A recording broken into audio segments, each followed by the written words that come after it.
Hey everybody, welcome to today's Take Heart. Hope you're doing good.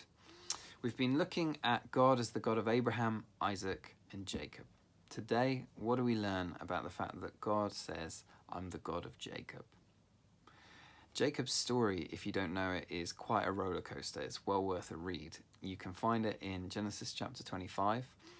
And to summarize it, basically, it's a story of Jacob relying on himself. His big weakness was his own strength. He was constantly trying to grasp things and get things and achieve things through his scheming, his manipulation, and his own cleverness. And it all went horribly, horribly wrong. And so even in the womb, this is happening. He's born, he's a twin, and when he comes out, he's born second, but he's been trying to be born first, so he's grasping the heel of his twin Esau, and hence they give him the name Jacob, which means one who grasps the heel of. It's a Hebrew idiom for deceiver, for trickster. And then true to form, that's how Jacob lives his life. So when he's older, he wants the birthright that rightfully belongs to Esau, the firstborn. So he tricks his father, who is aging and blind by this stage, into giving him the blessing. But that goes wrong, because then Esau tries to kill him, so he has to run away. Then he ends up with Laban, his uncle, and the two of them have a very weird relationship, a very kind of tense relationship, where they're trying to trick and outwit each other. And Laban tricks Jacob into marrying the wrong daughter, and then Jacob's tricking Laban by getting rich off his flock. And it's again, it doesn't really end very well for Jacob. He ends up marrying the wrong person. Eventually he marries the girl that he wanted to marry, and he makes himself wealthy, but then he has to flee again from Laban. And he finds himself running back home, and you can see he's changed a little bit by this point, because he's starting to pray more and turn to God more, but he's still Jacob. And so there's this moment where Esau comes out to greet him, and Jacob is terrified. He thinks Esau's going to kill him, so he prays and he schemes. And that's progress for him, because when he started he just schemed, and now he's praying and scheming.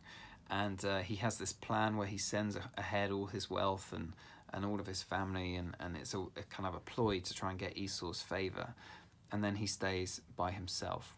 And at that point in Genesis 32, it's kind of the climax of the story. God meets with him, and in a very strange kind of story, God becomes a person, and he wrestles with Jacob, and eventually touches his hip, and the kind of socket gets broken, and God wins the wrestling match, and he renames Jacob Israel, which means one who wrestles with God. And you see from that point on that there's this transformation really in Jacob's character, that he becomes much more dependent on God and much more reliant, in the same way that someone who walks with a limp leans on something. So Jacob finally comes to the point of leaning into and trusting God's strength and God's provision, rather than thinking it all came down to what he did. The God of Jacob is the God who transforms. If the God of Abraham is the one who comes looking for us before we ever go looking for him, and who has a plan for salvation, and the God of Isaac is the God who gives to us, the God of Jacob speaks to us of the journey that God wants to take each of us on. And it's a journey from relying on ourselves and our own strengths and our own gifting, to leaning into him and trusting in his strength. Mike did a brilliant Take Heart on this a little while ago, in which he said, you know what, God will have to break us, just as he did with Jacob, if we don't get this.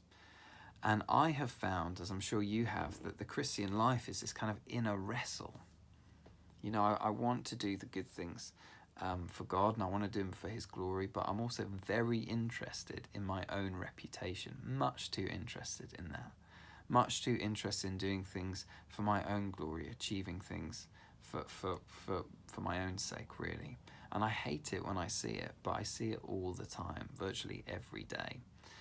And so one of the questions I've been asking is, well, how can I, Lord, change me? You're the God of transformation. Seriously, would you speed up a little bit? Would you transform me? And there's a few things that I think can help us with this. One is to recognize transformation comes from God alone. you know what, it's down to him. But that's not a bad thing, that's a good thing, because he is the pro at it. He has taken Jacob, who's resisted really all the way, and ultimately brought him to where he needed to be. We see that with Jesus and the disciples. Look where they were when they started. Look how their lives were by the time they finished. It's remarkable. God is the God of transformation. He's the one who sanctifies us. He's the one who renews us. We can trust him that he's going to do that. And at the same time, we can cooperate. So for Jacob, he had to really be forced into this moment virtually. And for us, it doesn't have to go that way. Now, there are some things that probably we will only ever learn when God brings us into a crisis. But much of what we're going to learn, he can teach us if we're willing to learn it. And so here's what we can do. We can see that part of us that grasps, that relies on strength alone and relies on ourselves. We can acknowledge that. And then we can just bring it to him, submit that to him, say, I hate this. Would you change it in me? And here's the other thing we can do. Trusting that God is the one who transforms, we can cooperate. And if you have a problem with this inner grasping, here's the medicine. Service. The discipline of serving other people. Service doesn't require grasping, it requires giving away. I think one of the best antidotes to self-reliance is self-sacrifice. It's choosing to prefer others. And we can serve people in all sorts of ways, small ways as well as big ones. Serving people through hospitality. Serving people by praying for them. Serving people by listening to them really well. Serving people by going out of our way to be kind to them.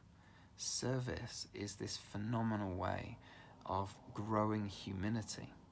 Humility doesn't come by trying to be humble. It comes by taking our eyes off ourselves and putting them onto the needs of other people and seeking to meet their needs before our own. And if we really want to go all out, here's the thing that will really sort of crucify that old nature in us, that Jacob grasper inside of us. Serve in secret.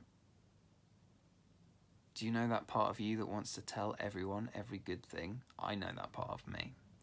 The part of us that tries to find any way we can just to drop hints of our own goodness. Don't give in to it. Serve as much as possible in secret. And what happens as we do that is humility slips into the back door of our souls and it starts to take up residence. Our goal is dependence upon him. And the way we'll get there is because he's going to get us there. He's going to get us there. He's going to do it. But you know what? We'll probably get there a lot faster and with a lot less pain if we, number one, submit to him, and we, number two, cooperate with him by choosing to serve others. This is how we join in with the God who changes us.